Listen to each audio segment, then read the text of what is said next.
पहाड़ी रहेंगे, न समुद्र रहेंगे, मंदिर को मान मंदिर को बंदानी करेंगे। इन सब बातों का संपर्क बना करके और फिर आप प्रार्थना करना सुनने के बाद आप बताना बात हो रहा है कि नहीं हो रहा है।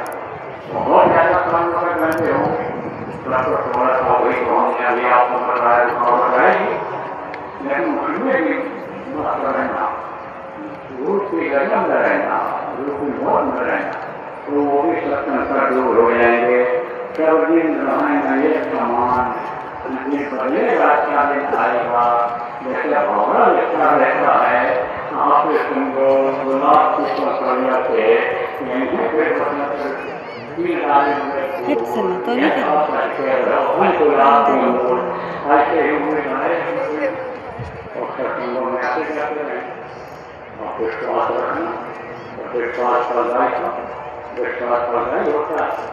तो बढ़ जाओ साथ में डालो पकड़ा ऊपर मन करो